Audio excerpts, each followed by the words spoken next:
sekali lembaga yang menawarkan bantuan untuk kita bisa kurban.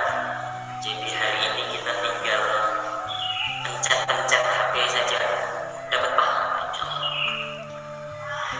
Kurbannya sudah dipilihin orang, disembelihin orang, dibagiin orang, gitu ya. Kita tinggal terima beres saja, gitu. Tinggal terima laporannya saja, fotonya, kemudian dokumentasinya, ucapan terima kasihnya, begitu. Nah, sebelum kita bahas terkait hukum kurban online ini, kita bahas dulu ketentuan-ketentuan hukum di dalam fikih kurban. Nah, saya akan saringkan atau ringkaskan dari kitab fikih manhaji. Ini sebuah kitab fikih Syafi'i, ya, sebuah kitab fikih dalam mazhab Syafi'i, mazhab yang mayoritas dipraktekkan oleh kita masyarakat Indonesia, meskipun nanti dalam penjelasan juga bisa jadi saya tambahi terkait pendapat mazhab fikih yang lainnya. Bapak dan Ibu yang dirahmati Allah, makna dari kurban atau dalam literatur fikih itu sering disebut sebagai udhiyah. Udhiyah adalah ma yudbahu minal ibili awil baqari awil ghanami taqarruban ilallahi ta'ala yaumal id, yaitu daging hewan yang kita sembelih,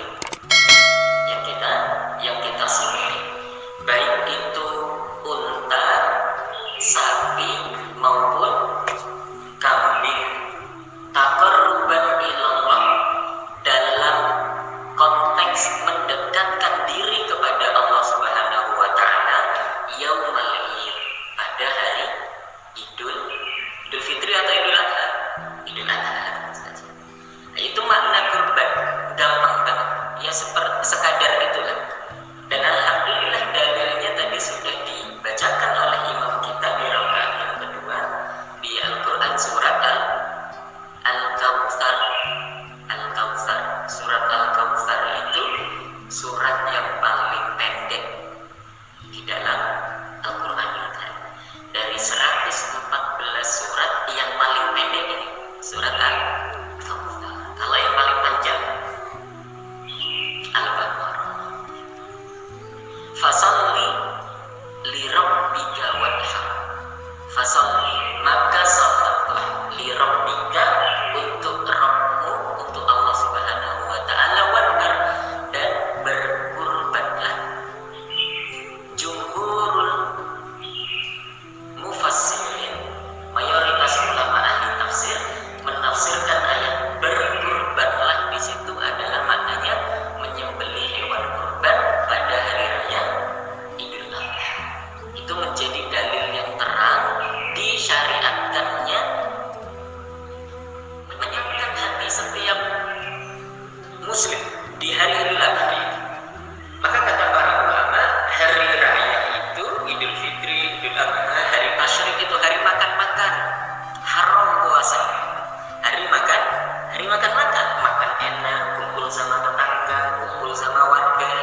kecuali madhab Hanafi. Madhab Hanafi itu saudara-saudara kita yang sering mempraktekkan madhab Hanafi itu kebanyakan di daerah Asia Selatan.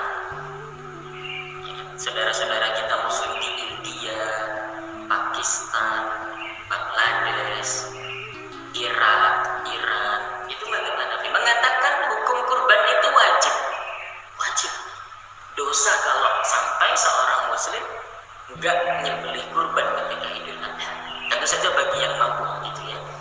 Kenapa kok bisa sampai wajib? Kata ulama mazhab Hanafi berdalil dengan hadis Nabi Muhammad SAW, "Man kana lahu sa'atun wa lam yudhi fala yaqrabanna musallana." Siapa yang punya kemampuan, rezeki lebih, uangnya banyak, kok enggak nyembelih kurban, fala yaqrabanna musallana, kata Nabi. Jangan dekati tempat salat kami. Apa saja yang menjadi syarat dan kriterianya? La tasihul udhiyah illa an takuna minal ibilin aw baqarin aw ghanamin.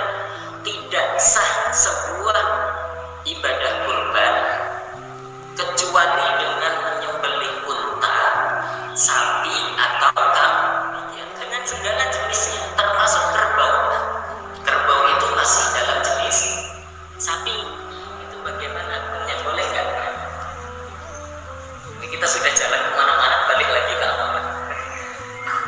Maka pada dasarnya kurban online itu boleh-boleh saja, sah-sah saja.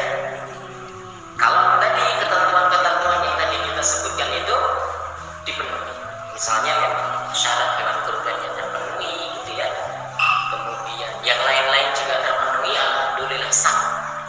Hanya saja kalau kurban online itu saya mencatat ada beberapa hal yang disunnah kita kurbannya itu online. Contoh yang disunahkan untuk ketika kita kurban itu apa? Milih hewannya itu milih sendiri, lihat sendiri. Itu bagian dari syiar juga. Apalagi misalnya hari ini kita sudah jauh-jauh hari ngajak anak, ngajak cucu gitu ya, buat ke kandang kambing nyari hewan kurban, itu dapat syiarnya tuh. Anak-anak tuh senang kalau diajak kan tempat-tempat itu, lihat kambing gitu ya. Itu jadi syiar, terekam pada memori mereka itu. Oh, dulu saya itu diajak sama kakek, diajak sama simbah buat nyari kambing karena mau kurban. Masa kecilnya penuh bahagia. Maka nanti ketika besarnya juga ringan untuk kurban. Ini ada syiarnya. Nah kalau kurban online kan kita nggak ngerti apa-apa, jadi terlewat dari satu sunnah itu. Kemudian berikutnya, sunnah berikutnya adalah menyembelih sendiri. Itu juga sunnah, sebagaimana tadi Nabi juga menyembelih sendiri hewan kurbannya, atau minimal menyaksikan hewan kurbannya itu disembelih. Kalau nggak tega misalnya, Ustaz jangankan kok lihat kambing disembelih, orang saya disuntik aja mau pingsan ya. Lihat darah dikit aja tuh udah oleng saya gitu. Apalagi nyembelih nggak tega, ya sudah saya minta tolong perwakilan dari panitia untuk menyembelihkan misalnya, nggak apa-apa, tapi tetap disunahkan untuk menyaksikan ya dari jauh gitu. Sebagaimana dulu Sayyidah Fatimah putri Nabi Muhammad SAW juga disuruh oleh Nabi lihat kambing yang disembelih. Itu bagian dari kesunahan. Nah, beliau Sayyidah Fatimah enggak menyembelih sendiri, tapi diwakilkan orang, tapi kemudian Nabi menyuruh untuk tetap menyaksikan kurbannya di sini. Kalau kurban online tentu kita nggak bisa lihat. Ya, paling cuma nanti dikirimi foto saja. Nah dari sisi itu Pak, kita nggak dapat nih kesunahan tadi itu, tapi ya tetap sah. Tapi bisa jadi kalau kurban online itu kita mendapatkan pahala dari sisi yang lain. Dari sisi mana? Dari sisi distribusi yang lebih meluas. Misalnya, ya kalau di Jati ACC ini kan Ustaz, apalagi Masjid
Jadi bagus, mau kurban lokal di tempat-tempat bagus, mau kurban online pun juga bagus. Pilihan masing-masing dengan kelebihan dan keutamaannya masing-masing. Yang enggak bagus kurban online, enggak kurban lokal, enggak komennya banyak. Mudah-mudahan enggak ada di sini. Itu insya Allah begitu. Jadi monggo silahkan pilihan masing-masing. Plus minusnya tadi kita sudah jabarkan gitu. Kemudian yang kedua, bagaimana kalau kita kurban niatkan untuk orang tua yang sudah meninggal, atau misalnya istri kita atau anak kita gitu. Pada dasar nggak usah, saya mau berkurban untuk orang tua saya yang sudah meninggal. Maka dalam mazhab Syafi'i ada dua pendapat. Yang pertama, pada dasarnya tadi tidak sah berkurban untuk orang yang sudah meninggal. Kenapa? Satu, kita minta izinnya gimana? Yang kedua, kurban itu ibadah, maka butuh niat dari pengurban. Orang yang sudah meninggal nggak bisa berniat lagi. Maka itu yang pertama, tidak sah berkurban untuk orang yang sudah meninggal, kecuali sudah diwasiatkan. Jadi sebelum meninggal sudah wasiat, misalnya orang tua kita lagi sakit. Nah, ini bapak lagi sakit. Tapi kalau umur bapak panjang, insya Allah tahun ini mau kurban. Itu berarti sudah wasiat. Apalagi sudah nyiapin uangnya misalnya. Atau kalau belum ya nanti pakai uang anaknya. Ini berarti sudah wasiat. Belum sampai hijab qadarullah meninggal. Innalillahi wa inna ilaihi raji'un. Maka bapak boleh berkurban atas nama beliau karena sudah ada wasiat. Tapi kalau belum, tadi pada dasarnya tidak boleh. Itu pendapat yang pertama dalam mazhab Syafi'i. Tenang bapak dan ibu rahmatullah. Ada pendapat yang kedua. Pendapat yang kedua adalah boleh saja mengatasnamakan kurban untuk orang yang sudah meninggal, karena kurban itu dorbun minus sedekah. Kurban itu juga sama persis dengan sedekah. Maka sebagaimana kita boleh bersedekah atas nama orang tua kita yang sudah meninggal, demikian pula boleh kita berkurban atas nama orang tua kita yang sudah meninggal. Jadi boleh. Kesimpulannya boleh. Jadi tolong ya. Yang penting tadi kalau kambing satu nah. Ini kambing, namanya siapa? Untuk almarhum bapak saya. Oh ya. Insya Allah pahalanya sampai ke manfaat. Bapak tercatat juga sebagai anak yang soleh. Jadi boleh. Yang penting tadi ya. Satu kambing, satu nama.